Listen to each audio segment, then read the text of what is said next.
Our Savior, Jesus Christ, has destroyed death and brought life to light through the gospel.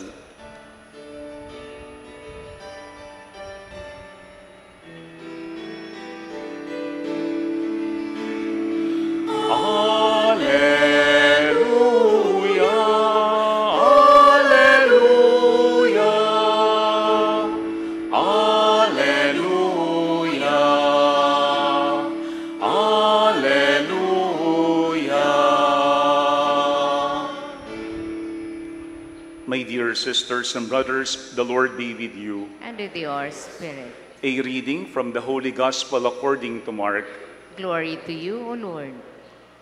The scribes who had come from Jerusalem said of Jesus, "He is possessed by Beelzebul, and by the prince of demons he drives out demons." Summoning them, Jesus began to speak to them in parables. How can Satan drive out Satan? If a kingdom is divided against itself, that kingdom cannot stand. And if a house is divided against itself, that house will not be able to stand. And if Satan has risen up against himself and is divided, he cannot stand. That is the end of him. But no one can enter a strong man's house to plunder his property, unless he first ties up the strong man. Then he can plunder his house. Amen, I say to you, all sins and all blasphemies that people utter will be forgiven them. But whoever blasphemes against the Holy Spirit will never have forgiveness, but is guilty of an everlasting sin. For they had said, "He has an unclean spirit." My dear friends, the Gospel of the Lord. Praise to you, Lord Jesus Christ. Please be seated for a while. Again, my dear sisters and brothers, good afternoon. Afternoon, Father. Gossip is when you hear something you like about a person you do not like. Gossip is when you hear something you like about a person you do not like. But I think there is something worse than gossip. And what is that? Slander. Slander is creating malicious stories about people we do not like. Slander is creating malicious stories about people we do not like. And that is what we had seen today in our gospel, that Jesus was not only a victim of gossip, he was a victim of slander. Why? Because these people said, "He is possessed by Beelzebul, by the prince of demons, he drives out demons." Very clear, they do not like Jesus. It's very clear they were creating malicious stories about Jesus simply to destroy Jesus. Tingin ko lahat naman tayo may mga instances wherein we had experienced yung slander sa ating buhay or simply gossip about us.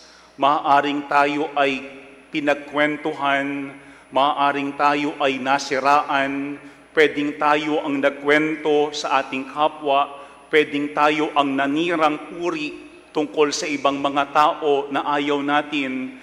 I think when we look at today's gospel, there are two things that we could learn from this. Number one, why do people badmouth and slander others? And second, what should we do when someone is badmouthing us?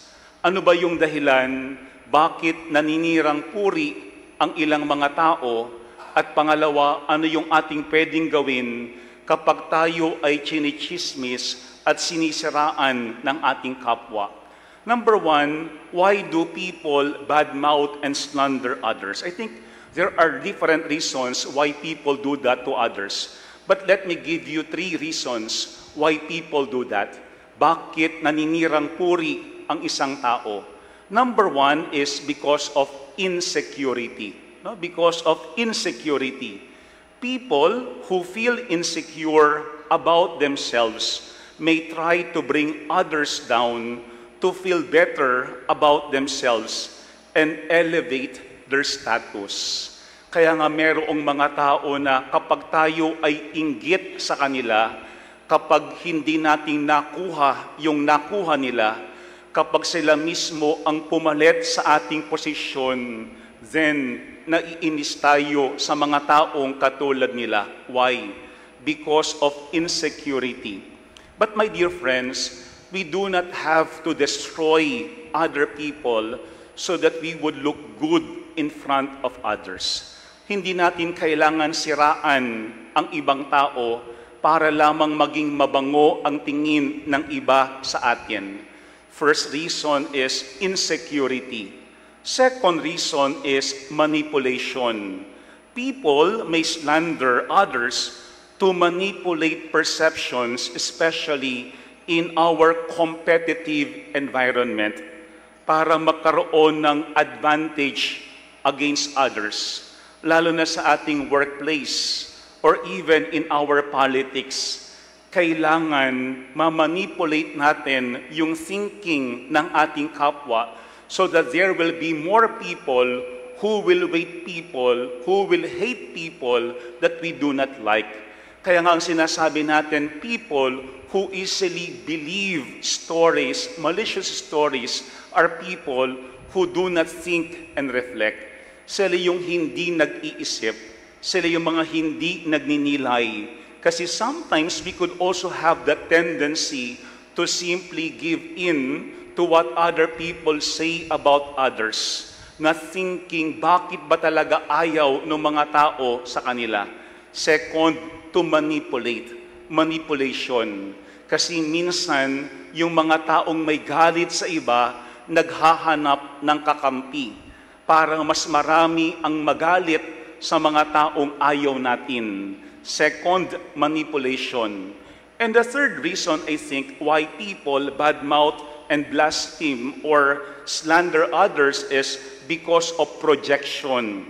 Sabi nga natin, people may project their own flaws or behaviors unto others, criticizing them for traits they themselves possess, but do not want to acknowledge.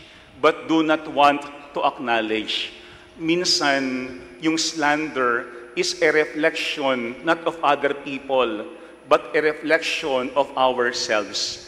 Baka ito yung mga pangit sa atin na ating hindi maamin. Kaya ito yung ating tingin sa ating kapwa. Number one, why do people badmouth and slander others? Three possible reasons.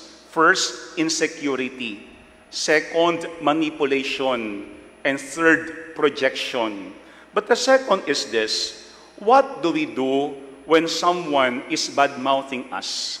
Ano yung ating pwedeng gawin kapag tayo ay sinisiraan ng ating kapwa, ng ating katrabaho, ng ating kapitbahay? Again, three things. Number one, consider the source. First is consider the source. Evaluate the motives of these people, because understanding their motives can help us not take it personally. Kasi kapag ating nakita kung sino ang pinanggagalingan ng mga kwento na hindi totoo, ating maiintindihan, kaya pala ganoon ang kanyang pinapangalat na kwento. Kasi siya ay galit sa akin, kasi siya ay inggit sa akin, kasi siya ay insecure sa akin, kasi kung ano meron ako, yun ang wala siya at hindi niya makuha-kuha. Kaya when we consider the source, definitely, we will not take these things personally. Kasi alam natin na may mga pakakataon, these people are simply creating malicious stories about us. First, consider the source. Ano ba yung kanilang talagang motive? Himay-himayin natin. Kasi baka minsan, some people would say, nagmamalasakit lamang, pero ang totoo, naiinggit lamang.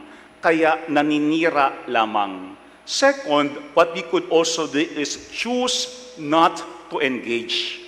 Choose not to engage. Sabi nga nila, the idle mind is the workplace or the workshop of the devil. Kapag yung ating isip ay walang ginagawa, diyan pwedeng gumalaw ang masamang espiritu.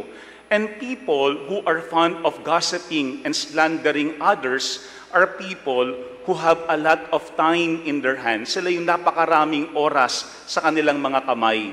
Kaya kapag tayo ay abala lamang sa maraming mga bagay, sa mga maayos na bagay, we will not engage sa gossip. Kaya ito yung pangalawang ating tignan. Choose not to engage.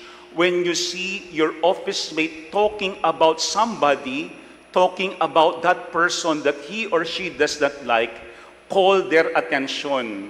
Umalis ka kaagad sa kanilang piling. Why?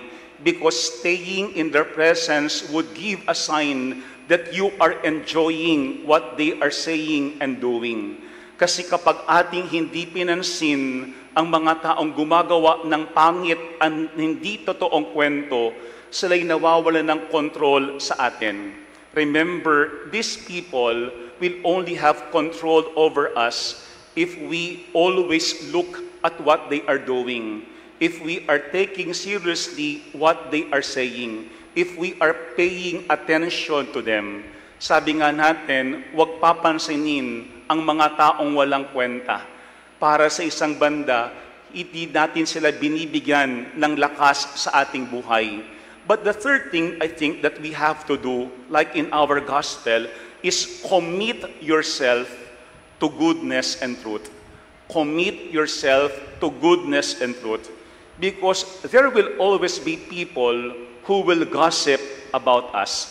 There could also be people who could be creating malicious stories about you. But like Jesus, continue to behave positively and professionally. Behave positively and professionally.